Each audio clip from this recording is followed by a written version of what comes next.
I'm Dr. Connie Lester, the director of the RICHES program, and you are listening to the RICHES Documentary Podcast.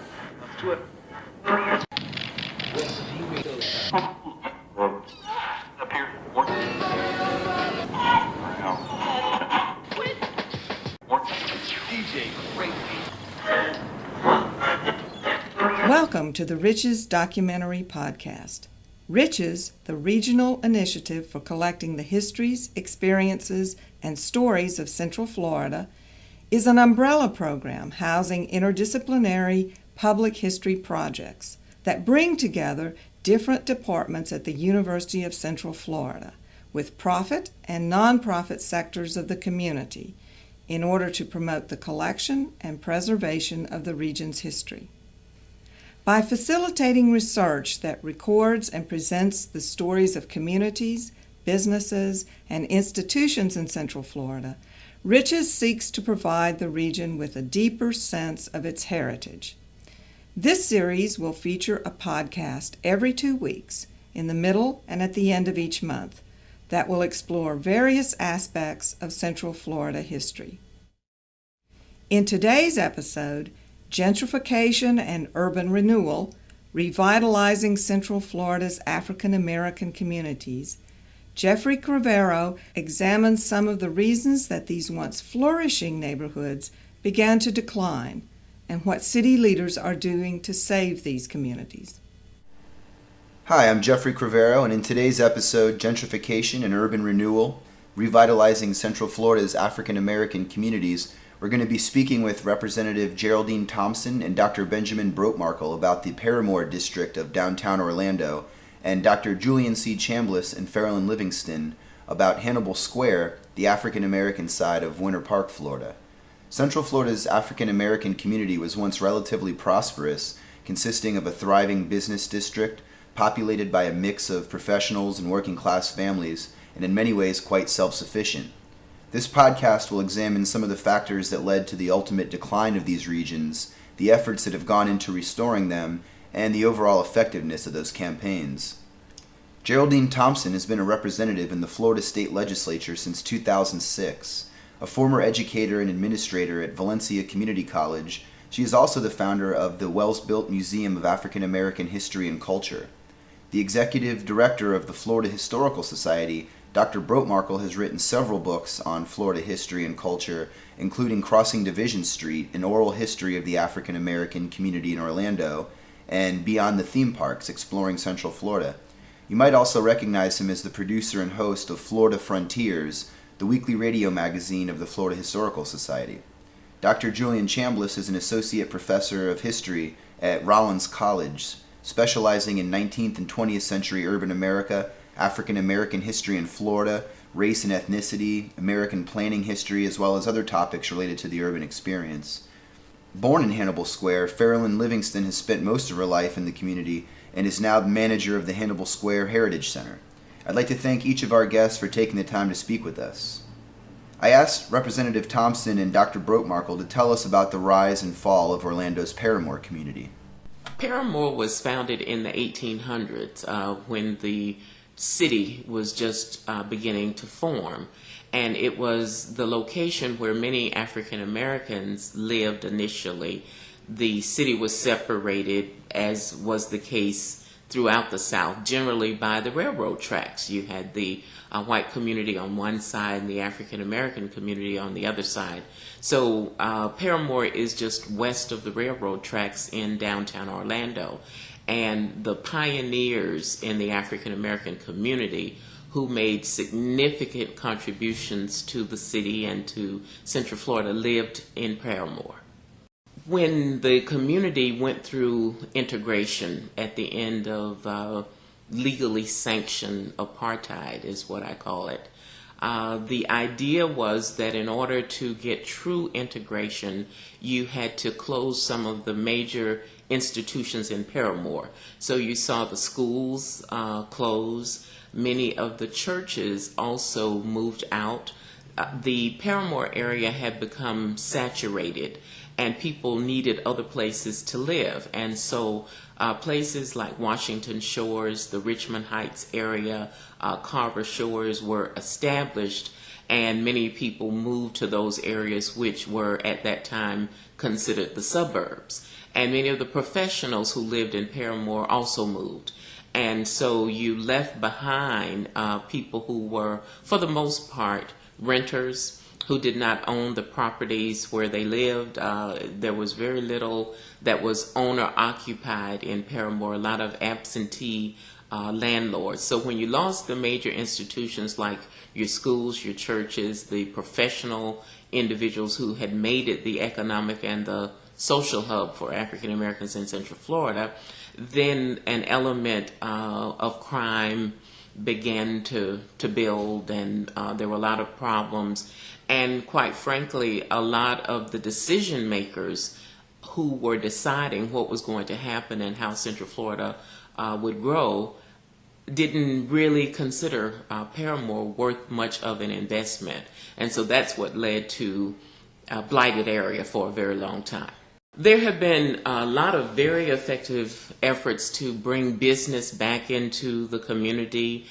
There is one charter school now in the community, the Knapp Ford School. Other than Knapp Ford, however, there are still no schools in Parramore. The students are bussed out to 9 different schools in the area. The businesses that have come into the area include the Bank of America. You now have the federal courthouse that is also built in the Parramore area, as well as the Florida A&M University College of Law. The Wellsville Museum, which is in the former Wellsville Hotel, is celebrating now 10 years, our 10th anniversary. And so we have been able to document and to preserve and to share a lot of the history of Parramore, which makes people much more aware that it is a significant community, and as we revitalize and as we grow, it's something worth saving. We are in the process of restoring the residence of the person who built the Wells built. His name was William Monroe Wells, one of the early African American physicians here. He came here in 1917. And in addition to a thriving medical practice, he had a social club, which was called the South Street Casino. And he brought big bands, Duke Ellington, Count Basie, Ella Fitzgerald, to perform at the South Street Casino, which he owned. And after the entertainers finished performances, they didn't have a place to stay. So that was his motivation for building a hotel. And so in addition to refurbishing the Wells Build and operating it as a museum of African American history, we're now in the process of refurbishing his home, which was located where the new Amway Center is. And that's another business that has come into Parramore, which is downtown Orlando. And so the home was moved rather than to have it demolished. And we will make it part of the museum complex and will operate a museum store in Dr. Wells' residence. So his legacy is alive and well on South Street. Well, there are many factors that led to the demise of the hotel and casino. First of all, as great and wonderful and necessary as the civil rights laws of the 1960s were, once African Americans could move anywhere they wanted to, and this is not unique to the Parramore neighborhood, this happened to communities throughout the South in particular, but many of the community leaders that helped keep the infrastructure of the community together moved out of the neighborhood. So consequently, in many cases, all that were left were the people who couldn't afford to move anywhere else. And actually, in the case of the Parramore neighborhood, this had actually started a little bit before that. In the 1950s, people had started migrating over to the Washington Shores neighborhood in Orlando. But the civil rights laws definitely contributed to the continued exodus from the Parramore neighborhood of many of the people, the community leaders.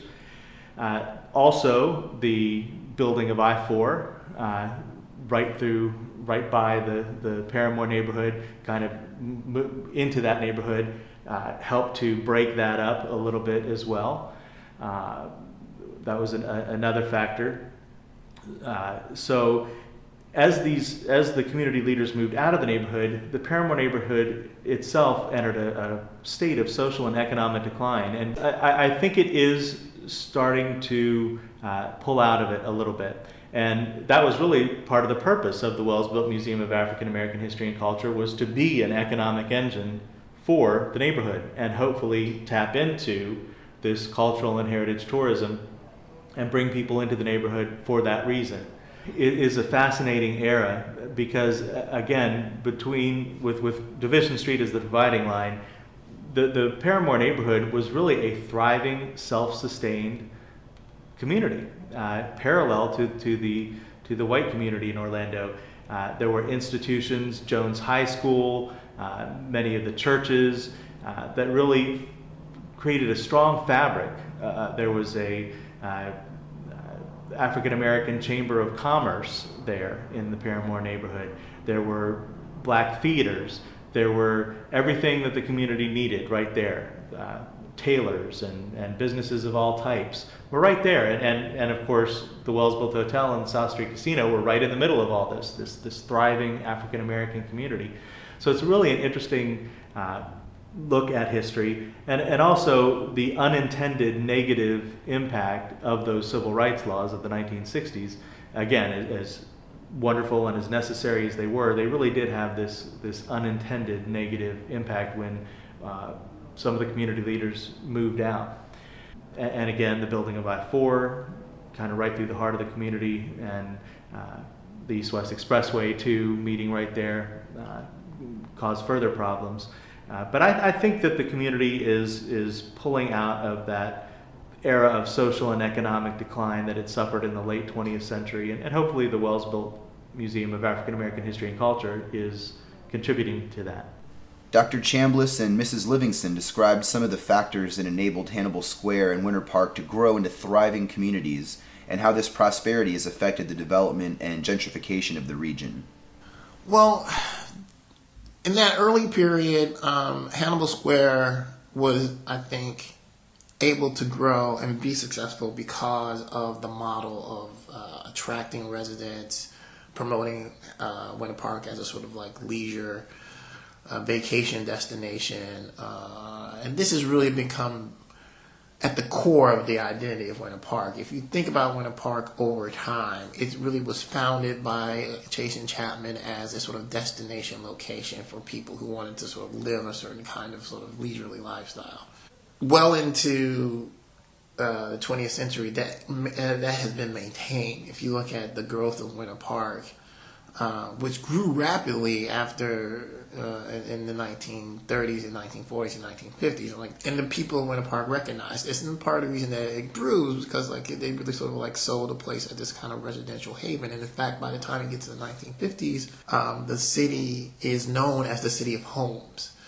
And part of this is because they have like a large number of wealthy residents. Again, those wealthy residents have servants, and so those servants are working are black people working in these white homes, and then going back across the railroad tracks to Hannibal Square. And so like they have this steady work from all these rich people, and that really does affect the stability of Hannibal Square. At the same time, there's a number of architectural. James Gamble Rogers is a very well-known architect, really sort of like crystallizes the architectural identity of Winter Park with this sort of French revival, Mediterranean revival style. So you look at the homes, there's a lot of like talk about Winter Park, and Park Avenue really sort of like crystallizes in a sort of European style cafe culture look, right? And that really starts in 1960, and they really sort of keep trying to promote that.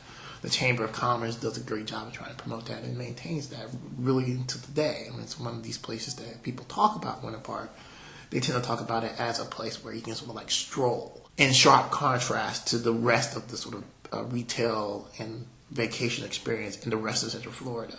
And as a consequence, the growth of the east side of Winter Park has been phenomenal. And the value of land there has grown tremendously. And so much so that by the time you get to the late 1990s, arguably the east side of Winter Park is built out, right? So you can't cheaply acquire land on the east side of Winter Park. And you can buy a lot, and really, we're talking about the height of the real estate bubble. And Winter Park was one of those places where values were extremely high. And so the east side, really by every stretch of imagination, is really sort of built up in terms of value over the period of the town. The west side, which was the black side, which was sort of like off limits because of segregation, had lagged behind. It started out with the development of the town, as I said, a sort of economic area where African American property owners and business owners and African American business are flourishing in Hannibal Square. But very quickly, with the end of official Jim Crow segregation, you see middle class people moving out, and the median income and the median age on the west side of Winter Park really the income starts to go down, the age starts to go up. And services for the west side don't keep up. In fact, there's great stories about the fact that the roads on the west side of Winter Park weren't really sort of kept up at the same level as the roads on the east side of Winter Park. And other kinds of infrastructure issues like that. And as a consequence, the value of homes and property on the west side lag behind those on the east side. So value of black property lag behind value of white property, which is common. As a result of that, there's a lot of push to do something about the viewscape and the housing stock on the west side. And if you go back and look at some of the language that people use in the city council meetings, or look at some of the things that people are saying, I mean, they're pointing to houses that are boarded up. They're talking about a spike in crime. And indeed, there is a real concern that Hannibal Square, which by this time is no longer a home of sort of like businesses, more like light retail and bars and things like that, convenience stores, that are really the haven for, in the minds of white residents at least, crime and violence. And indeed, the police reports show a large number of drug arrests or suspicious crime in the west side in the 1980s and early 1990s. And this really sort of spurs on a dialogue about what needs to be done to improve the housing stock, to clean up Hannibal Square, and basically correct this problem. And there are a variety of reasons for this. I mean, some of it was because of the crime, but also if you look at the way that the town is laid out, if you're coming in through the main drag, coming off of like Orlando Avenue, one of the main sort of entry points into the city of Winter Park is through Morris. And you basically go through the heart of the black community to do that. And if you go back to the 1990s, that looked radically different than it does now. If you look at it now, it looks actually quite nice because it's been rezoned and there's new buildings, office buildings, mixed-use stuff. But back then, there were homes there and some of them were boarded up. And the city had routinely had issues or had programs in place where they were trying to address this question of like the quality of housing stock on the west side. They had some housing rehabilitation programs that they created in the 1970s. They supported, of course, the creation of the Winter Park Community Center in Hannibal Square. But really, the economy changed, as I said, and the median age started to creep up. So you have a large number of elderly people who own property, been in their family for generations, but they couldn't keep it up in a way that the city might want. And so this created an opportunity for developers to come into the west side and champion sort of a new push to sort of rehabilitate the region. And this made sense from the city standpoint because like depressed property is low tax property. So if you want to increase your tax base, you want to improve the value of the property there.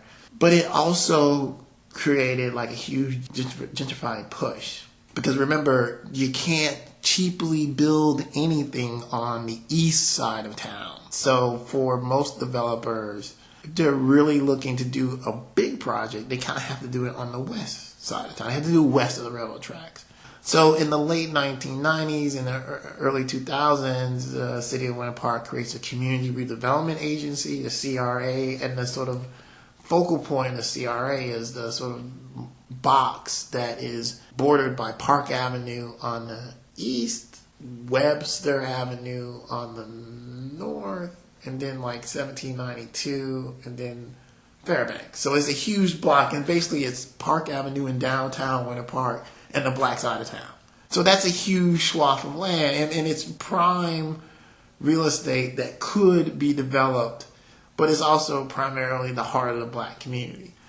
And almost immediately, large number of residents in the black community recognized that the city's efforts to improve the area of the CRA was going to push out the black community. Now, from the city's standpoint, the city always maintained that its goal was to maintain the character of the black community, or the character of Hannibal Square.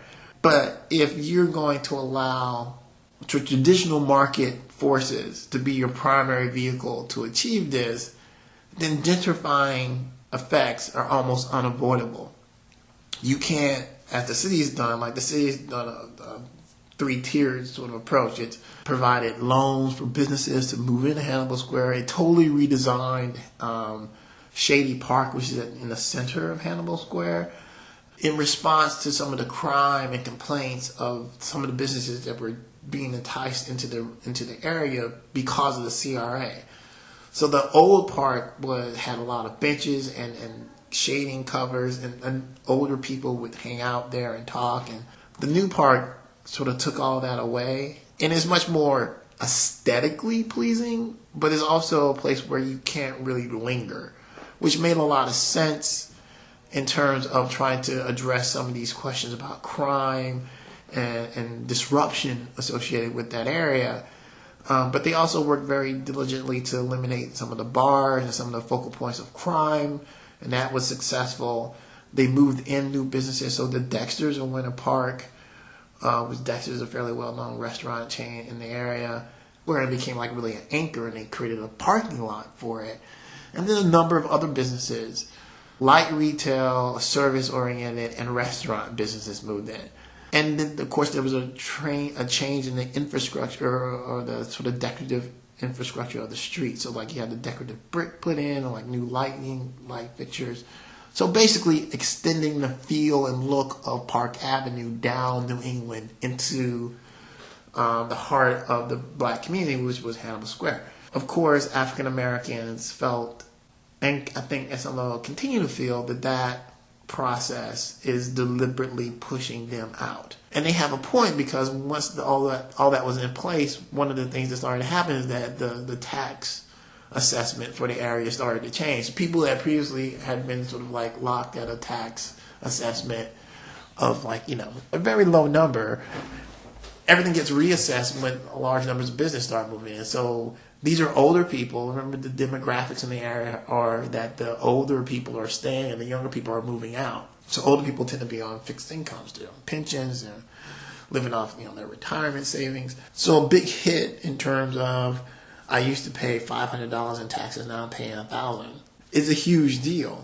And because the property on the west side, as I said, had not kept up with property on the east side, there was a new assessment of all the value of the property. So people were being offered, 2, 3, 4 times what they bought the property for originally, and to move out. And some of them were. I mean, this is like one of the things that really sort of characterized the region. So at the height of the real estate bubble, there was tremendous gentrifying pressure on Hannibal Square. And lots of developers were active in the area, and probably one of the most famous ones was Dan Bellows, is usually associated with the transformation of Hannibal Square. He has a number of big projects and, sort of mixed use with retail on the bottom and residential on the top.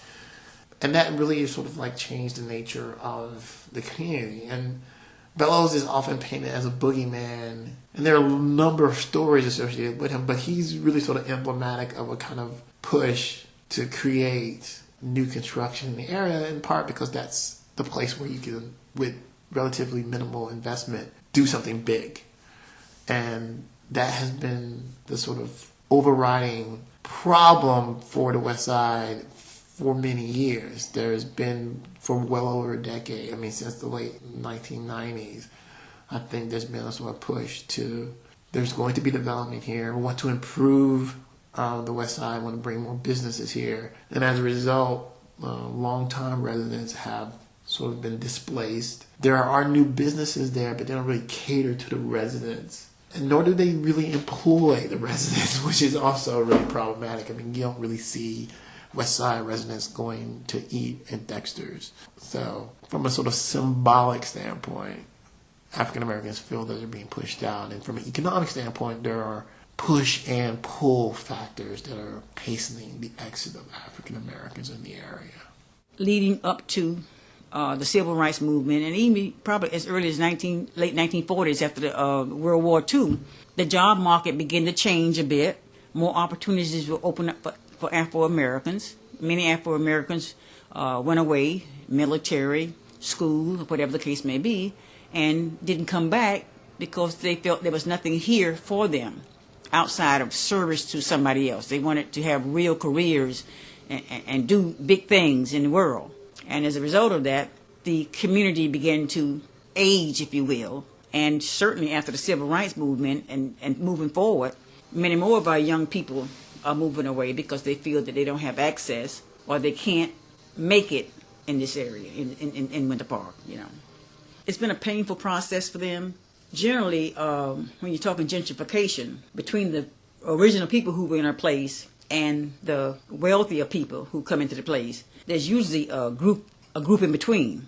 But for us, we went right from families being displaced to a business area that really doesn't have any services that local people find of service to themselves. So gentrification has been a hurtful process because when people come in to redevelop, they don't come in to redevelop it for the people who are there. They don't get any input from the people in the community because that's not what's going to drive the dollars. You know, nobody's going to come in and put in affordable housing or affordable rental units outside of a group such as Habitat for Humanity, who's doing a great job, and the Hannibal Square Community Land Trust. People felt that they were just pushed aside, and the most painful thing was the picture that was painted of the neighborhood. That's what they did. They just took that and made it like a noose and put it around the necks of the people in this neighborhood and pulled a chair. See, some people have been injured over and over and over again. They were injured during slavery. Then after Reconstruction, they were injured again.